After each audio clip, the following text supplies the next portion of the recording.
আলহামদুলিল্লাহ দ্রুততম সময়ের মধ্যে জামাত ইসলামের পক্ষ থেকে ডাক্তার শফিকুর রহমান জামাত ইসলামের আমিরে জামাত তার নির্দেশনায় আপনাদের সামনে হাজির হতে পেরে আল্লাহর শুকরিয়া আদায় করি। বুঝতে পারছি যে আপনারা কষ্টের মধ্যে আছেন, তারপরেও আমরা আলহামদুলিল্লাহ বলবো এই জন্য যে এর চাইতে অনেক মানুষ খারাপ আছে বিভিন্ন জায়গায়। আল্লাহ তাআলা এর ভিতর থেকেও আমাদেরকে যতটুকু ভালো রেখেছেন সেই জন্য আমরা বলি আলহামদুলিল্লাহ। গত 7 তারিখে এই ঘটনা যখন ঘটে তখন আপনাদেরই প্রিয় সন্তান, বাউফলের জনগণের নেতা, বাংলাদেশ জামাত ইসলামেরও কেন্দ্রীয় নেতা ডক্টর শফিকুল ইসলাম মাসুদ প্রথম আমাকে ফোন দেন যে ভাই এইরকম ঘটনা ঘটে, এবং আমি প্রথম সেই তার মুখ থেকেই এই দক্ষিণাঞ্চলে এই ঘটনার সংবাদ পাই। কিছুক্ষণ পরে আমি আমাদের আমিরে জামাতের কাছে সাক্ষাতের উদ্দেশ্যে যাই এবং সেখানে তার সাথে দেখা করে বাউফলের খবর তাকে জানাই, এবং তিনি বলেছেন যে এই খবর আমি আগেই পেয়েছি, এখানকার নেতা ডক্টর মাসুদ আমাকে আগে এটা করতে জানিয়েছে। আলহামদুলিল্লাহ। আপনাদের সুখ দুঃখ কষ্টের সাথে ঢাকায় থেকেও ডক্টর মাসুদ সবসময় খবর রাখে এবং রাখছে। আলহামদুলিল্লাহ।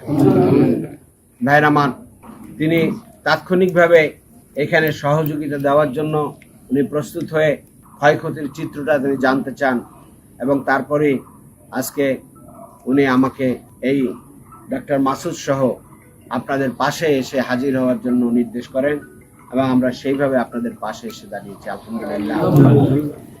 ভাই এবং বোনেরা, বাংলাদেশ জামাত ইসলামী বাংলাদেশে ইসলামী আন্দোলনের একটি সংগঠন। রাষ্ট্র এবং সরকারে তারা দায়িত্ব পালন করে না, এবং বাংলাদেশের সবচেয়ে মজলুম দল, জুলুমের শিকার। রোজার একদিন আগে ডক্টর শফিকুর রহমান ভাই, আমাদের আমিরে জামাত, তিনি দীর্ঘ প্রায় 1.5 বছর কারারুদ্ধ অবস্থায় থেকে তিনি মুক্ত হয়েছেন। তার কয়েকদিন আগে 2.5 বছর, 3.25 বছর কারারুদ্ধ থেকে আমাদের সেক্রেটারি জেনারেল মিয়া গোলাম পরোয়ার মুক্ত হয়েছেন। এইভাবে আমাদের নায়েবে আমির শামসুল ইসলাম সাহেব, সাবেক এমপি সহ অন্যান্য নেতৃবৃন্দ, তাদেরকে দীর্ঘ কারারুদ্ধ রাখা হয়েছিল, এবং আমাদের শীর্ষ নেতৃবৃন্দ, আমাদের আমিরে জামাত মাওলানা মতিউর রহমান নিজামী সহ 5 জনকে তারা ফরমাইসি এবং শাহজাহান মামলায় দিয়ে তাদেরকে বিচারের নামে হত্যা করা হয়েছে। একইভাবে আমাদের অন্যান্য নেতৃবৃন্দকে আটক রেখে তাদেরকেও মৃত্যুর দিকে ঠেলে দিয়ে হত্যা করা হয়েছে। আল্লামা দেলোয়ার হোসেন সাইদি, তাকে দীর্ঘ 14 বছর পর্যন্ত তিনি কারারুদ্ধ থাকার পরে তাকে মৃত্যুর দিকে ঠেলে দেওয়া হয়েছে। বাংলাদেশে জামাত ইসলামী এই ধরনের জুলুমের পরেও বাংলাদেশের মানুষের পাশে দাঁড়িয়ে তার সর্বোচ্চটুকু করার চেষ্টা করে আসছে। শুধু জেল, জুলুম, নির্যাতন থেকে বাঁচা নয়, বিপদগ্রস্ত মানুষের পাশে জামাত ইসলামী এত কিছুর পরেও থাকার চেষ্টা করে আসছে। আলহামদুলিল্লাহ। গত বছর যখন বাংলাদেশে আরেকটি প্রবল ঘূর্ণিঝড় আসলো এবং সেখানে লঞ্চ ডুবে হলো ঈদের সময়, আপনাদের মনে আছে? চিত্রং। সেই চিত্রঙে যখন পটুয়াখালীর 8 জন লোক নিহত হলো, সেই দিন ডাক্তার শফিকুর রহমান, আমাদের আমিরে জামাত, তিনি মুহূর্ত মাত্র দেরি করেন নাই, সরাসরি তিনি পটুয়াখালী এসে তিনি এখানে সহযোগিতা দিয়ে যান। চিত্রঙে ক্ষতিগ্রস্তদের জন্য ডাক্তার শফিকুর রহমান সাহেব তিনি ভোলায় গিয়ে তাদের পাশে দাঁড়ান, ক্ষতিগ্রস্তদের পাশে তিনি ক্ষতিগ্রস্ত সহযোগিতা এবং উপহার প্রদান করে যান। তার আগে এই লঞ্চ ডুবি এবং লঞ্চে অগ্নিসংযোগের কারণে সেই ঘটনা বাংলাদেশে শোকাবহ ঘটনা ছিল। বরগুনায় তিনি এসেছেন এবং বরগুনা যাওয়ার পথে এই বাড়িতে এসে এখানে ডক্টর মাসুদের বাড়ির ভিন্ন ধর্ম অমুসলিম ভাইয়ের একজন সহযোগিতা দিয়ে তিনি তার পাশে থাকার চেষ্টা করছেন। উত্তরবঙ্গে সেখানে নৌডুবিতে হিন্দু তীর্থযাত্রী যারা আছে তাদের মৃত্যুবরণ করার পরে তাদের পাশে তিনি দাঁড়িয়েছেন এবং প্রত্যেককে সাধ্যমতো সেখানে সহযোগিতা পৌঁছে দিয়েছেন। সিলেটে যখন বন্যা হয়েছে, জামাত ইসলামী সর্বপ্রথম গিয়েছে এবং হাজার হাজার মানুষের পাশে আমির জামাত সহ সারা বাংলাদেশের জামাত ইসলামীর সমস্ত নেতা কর্মীরা ছুটে গেছে। বাংলাদেশের প্রত্যন্ত অঞ্চল থেকে শুরু করে সর্বত্র, ঢাকায় যে অগ্নিকাণ্ডে বঙ্গবাজার পুড়ে গেছে, জামাত ইসলামী নেতৃবৃন্দ সেখানে উপস্থিত থেকেছে। চট্টগ্রামের সীতাকুণ্ডে যে আগুন লেগেছে, জামাত ইসলামী সেখানে পৌঁছে গেছে।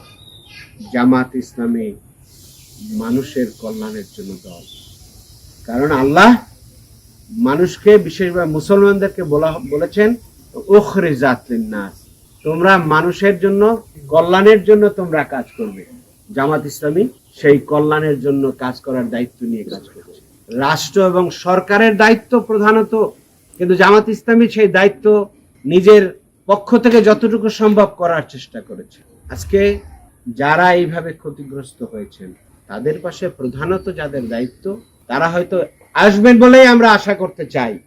রাষ্ট্র, সরকার, জনপ্রতিনিধি, মেম্বার, চেয়ারম্যান, এমপি, মন্ত্রী, আমরা আশা করতে চাই তারা আপনাদের পাশে এসে পৌঁছবেন, দায়িত্ব দেবেন। কিন্তু আফসোসের বিষয়, অনেক জায়গায় সেটা হয় না। আমরা আমাদের সাধ্যমতো চেষ্টা করি, আমরা তাদেরকে বলি আপনারা আসুন। আমরা এইখানে আমিরে জামাতের পক্ষ থেকে ক্ষুদ্র, আমরা সহযোগিতা বলবো না, তিনি একটু উপহার পাঠিয়েছেন আপনাদের জন্য, সেটুকু আমরা আপনাদের হাতে তুলে দিতে আমরা চেষ্টা করব। কিন্তু আমরা বলবো, আপনারাই বলেছেন এখন পর্যন্ত কেউ আসে নাই, এখানে বিদ্যুৎ নাই, পানি নাই, এখানে ঘরবাড়ি পুড়ে গেছে, গরু মরে গেছে, আপনার তরমুজের ক্ষেত নষ্ট হয়ে গেছে। এগুলো করার জন্য অনেক বড় দায়িত্ব যাদের আছে তারাও এগিয়ে আসবেন। আর আমরা 18 কোটি মানুষের পাশে, আমরা বিপদগ্রস্ত মানুষগুলোর পাশে আমরা আছি।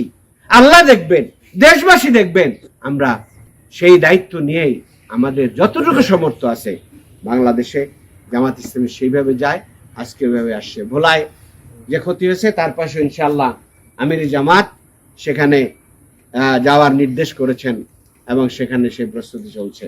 তো ভাই এবং বোনেরা, আজকে সেই সহযোগিতাটুকু ইনশাআল্লাহ আপনাদের হাতে পৌঁছে দেওয়া হবে। সবশেষে এই কথা বলতে চাই যে বাংলাদেশে জামাত ইসলামী একটি দল, মানুষের কল্যাণে কাজ করে। রাজনীতি আরো অনেকে করেন, বাংলাদেশে জামাত ইসলামীও দিন প্রতিষ্ঠা, শুধু রাজনীতি করে না, জামাত ইসলামী কল্যাণের রাজনীতি করে। এটাই আল্লাহ এবং তার রসুলের সুন্নাহ। আমরা আপনাদেরকে আহ্বান জানাতে চাই, বাংলাদেশে যদি রাষ্ট্র এবং সরকারে ইসলামী ব্যবস্থার আলোকে কোন দায়িত্বশীল কর্মকর্তা থাকতে পারেন, রাষ্ট্র এবং সরকারে সেই দায়িত্ব নিয়ে কাজ করেন, তাহলে আমার ভাই ডক্টর মাসুদ বলেছেন, ফোরাতের তীরে একটি কুকুরও যদি না খেয়ে মারা যায়, তাহলে রাষ্ট্রপ্রধান খলিফা হযরত ওমর ফারুক রাদিয়াল্লাহু আনহু বলছেন, আমার দায়িত্ব। পায়রার তীরে একটি কুকুর মারা যাবে, সেখানেও রাষ্ট্রপ্রধান অথবা জনপ্রতিনিধির খোঁজ খবর রাখার দায়িত্ব জামাত ইসলামী খলিফারা অনুভব করেছেন। জামাত ইসলামী সেই জায়গা থেকে কাজ করতেছে, নানাভাবে আমাদেরকে জুলুম অত্যাচার করে এগুলো বন্ধ করে রাখার চেষ্টা করছে। আমরা দেশবাসী সচেতন, এই বাংলাদেশের জনগণকে আমরা আহ্বান জানাতে চাই, এই বাংলাদেশ 18 কোটির বাংলাদেশ কল্যাণের বাংলাদেশ যেন হিসেবে গড়ে উঠতে পারে। আর সেই জন্য সকলকে ঐক্যবদ্ধভাবে মানুষের পাশে দাঁড়াতে হবে। ইসলামের বিকল্প কিছু নাই, ইসলামী সেটার জন্য সবচাইতে উপযুক্ত আদর্শ। ইসলামী চরিত্র এবং নেতৃত্বই এই সমস্ত সমস্যার সমাধান করতে পারে। বাংলাদেশে জামাত ইসলামী সেই কাজটি করতেছে। আসুন আমরা আমাদের এই প্রচেষ্টার সাথে আপনাদের দোয়া এবং সহযোগিতা কামনা করি। আমাদের নেতৃবৃন্দের জন্য দোয়া করবেন। আমাদের কাজের ক্ষেত্রে আপনাদের দোয়া এবং পরামর্শ এবং সহযোগিতা আমরা সবসময় প্রত্যাশা করি। আর আপনাদের এই বাউফলের সন্তান ডক্টর শফিকুল ইসলাম মাসুদ, জামাত ইসলামের পক্ষ থেকে তাকে এখানে প্রতিনিধি করা হয়েছে। তিনি আপনাদের পাশে আছেন, আপনারাও তার পাশে থাকবেন, এই ইনশাআল্লাহ থাকবেন ইনশাআল্লাহ। ইনশাআল্লাহ সর্বপ্রথম কিন্তু তিনি আপনাদের খবর কিন্তু কেন্দ্রে পৌঁছেছেন। ইনশাআল্লাহ ইসলামী আন্দোলন এবং ইসলামী রাষ্ট্র ব্যবস্থা, তাহলে এইভাবেই জনপ্রতিনিধিরা পাশে থাকবেন, যেভাবে খলিফারা ওমর ফারুক রাদিয়াল্লাহু আনহু, আবু বকর রাদিয়াল্লাহু আনহু, তারা মানুষের সুখ দুঃখের সাথে আছে, তাদের সাথে আমাদের তুলনা হবে না কোনোদিনই, কিন্তু তাদের সিলসিলায় আমরা এইভাবে কাজ করার চেষ্টা করি। আল্লাহ পাক রব্বুল আলামিন যে বিপদ মুসিবত আপনারা পড়েছেন, এই সহযোগিতা দিয়ে অনেক কিছুই হবে না, কিন্তু আমরা আশা করি যে আল্লাহ রাব্বুল আলামিনের ভান্ডারের অভাব নাই। আল্লাহ তাআলা তার সেই ভান্ডার থেকে আপনাদেরকে আরো ব্যাপকভাবে আপনাদের দুঃখ কষ্ট লাঘবের ব্যবস্থা করবে। সেখানে ধৈর্যের সাথে আল্লাহর উপরে তাওয়াক্কুল করে অবস্থান করেন। আর দেশের যারা যারা আছেন, আমি আগেই বলেছি, তারা যেন এগিয়ে আসেন, এই প্রত্যাশা রেখে আমার কথা শেষ করছি। ওয়াখির দাওয়ানা আলহামদুলিল্লাহি রাব্বিল আলামিন। আসসালামু আলাইকুম ওয়া রাহমাতুল্লাহি ওয়া বারাকাতুহু।